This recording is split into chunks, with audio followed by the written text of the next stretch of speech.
2014 Honda Hybrid. I was called in here at this shop. Technician replaced the compressor. I don't know the story why or anything like that, but this new remanufactured compressor they have on here, the front, it's electric. So this is half electric and half mechanical. This is one of those Hondas that have the electric compressor in the back and the mechanical in the front.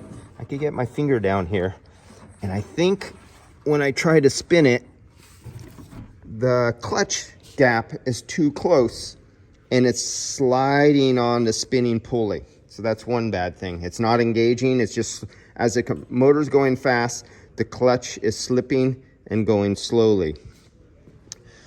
He said he put in he looked up all that, I think it was, or Mitchell, and they said like 4 ounces of oil, which would be okay. Because if you come here and look at their data back here, this has 130 cc's of oil.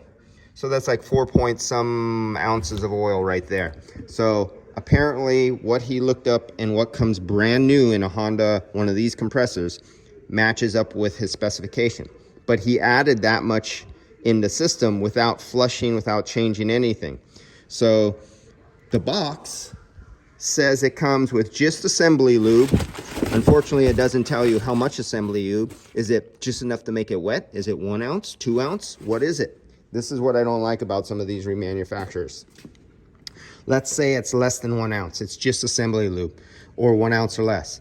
So he added the factory amount in there. So we have assembly lube plus the full charge of 4 point some ounces of refrigerant, 130 cc.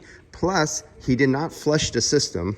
He just threw it on. So we still have the oil that's in the condenser, the lines, and the evaporator. Now, I don't know if this came in. Oh, on top of that, here's another thing. He said he read the book, and the book says try to pour out the oil of the old compressor and compare old to new.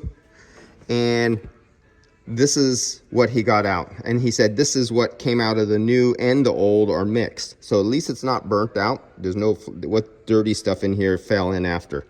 But if this is all the oil he got out of the old compressor, this one right here, that means it probably ran low on refrigerant. It pumped out the oil out of the system. It's all stuck in the evaporator. So he has nearly a double charge of oil. Got a problem here. And I'm wondering if there's so much oil logged in the front that when the mechanical tries to kick in, it's slip, and that's the slippage. Or is it the gap, which I see no gap on there, and I think that's a problem. So we'll find out.